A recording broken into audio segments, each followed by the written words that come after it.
નમસ્કાર મિત્રો, સ્વાગત છે તમારું એચએનજીયુ સ્ટડી પોઈન્ટ યુટ્યુબ ચેનલના એક નવા વિડીયોમાં. પોલીસ કોન્સ્ટેબલ ભરતી 2026 અંગે ખૂબ જ અગત્યની અપડેટ સામે આવી રહી છે. એના વિશેની સંપૂર્ણ ચર્ચા આપણે આજના આ વિડીયોની અંદર કરવાના છીએ. પોલીસ કોન્સ્ટેબલ ભરતી 2026 નું ફાઇનલ કટ ઓફ એટલે કે ફાઇનલ મેરિટ કેટલું રહેશે એના વિશેનું સંપૂર્ણ એનાલિસિસ યુવરાજસિંહ જાડેજા દ્વારા આપવામાં આવ્યું છે. અને આ કટ ઓફ છે એ પણ યુવરાજસિંહ જાડેજા દ્વારા જ આપવામાં આવેલું છે. તો ફાઇનલ કટ ઓફ કેટલું રહેશે અને કટ ઓફ છે એ કોઈ પણ સંજોગોની અંદર આનાથી નીચે તો રહેવાનું નથી એમ પણ યુવરાજસિંહ જાડેજા દ્વારા જે છે એ જણાવવામાં આવેલું છે. તો આજના આ વિડીયોની અંદર આપણે જોઈશું કે પોલીસ કોન્સ્ટેબલ ભરતી 2026 નું ફાઇનલ કટ ઓફ એટલે કે મેરિટ કેટલું રહેશે. તો પોલીસ ભરતીની અંદર જે પણ ઉમેદવારો પરીક્ષા આપી હતી એ તમામ ઉમેદવારોના ગુણ છે એ પણ જાહેર કરી દેવામાં આવે છે.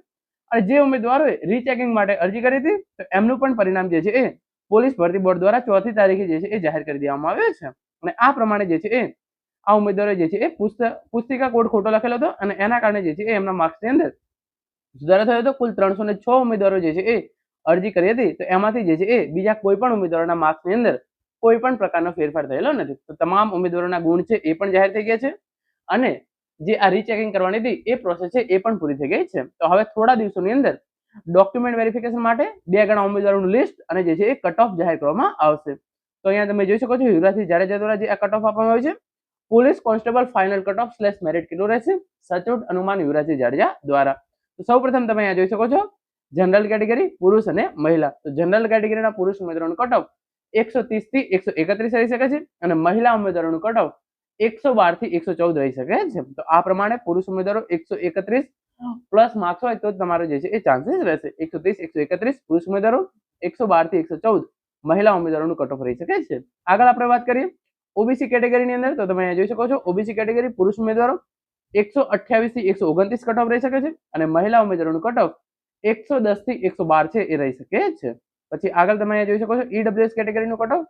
તો ઈડબ્લ્યુએસ કેટેગરીની અંદર પુરુષ ઉમેદવારોનું કટ ઓફ 124 થી 126 રહી શકે છે અને મહિલા ઉમેદવારોનું કટ ઓફ 103 થી 105 રહી શકે છે.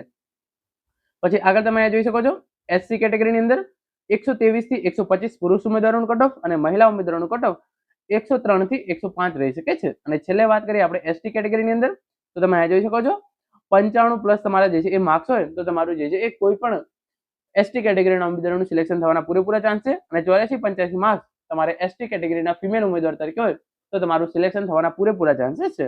અહીંયા તમે જોઈ શકો છો જે જનરલ કટ ઓફ છે એ જનરલ કટ ઓફ આપવાની વાત કરી છે એટલે કે તમને અહીંયા થશે કે બિન હથિયારી, હથિયારી, એસઆરપીએફ, જેલ સિપાઈ એ પ્રમાણે જે છે એ કટ ઓફ નથી આપેલું.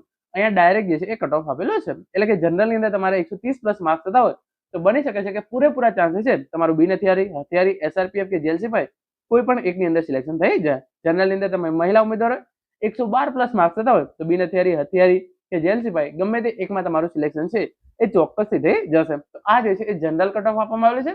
જો તમારે આટલા કરતા વધારે માર્ક્સ હશે તો કોઈને કોઈ કેટેગરીની અંદર તમારું સિલેક્શન છે એ ચોક્કસથી થઈ જશે અને કટ ઓફ આનાથી નીચું રહે તેવા ચાન્સીસ જે છે એ બહુ જ ઓછા લાગી રહ્યા છે. તો મિત્રો આ હતો આજનો વિડીયો જેની અંદર આપણે પોલીસ ભરતીનું ફાઇનલ કટ ઓફ કેટલું રહેશે એના વિશે વાત કરી છે. Thank you so much for watching.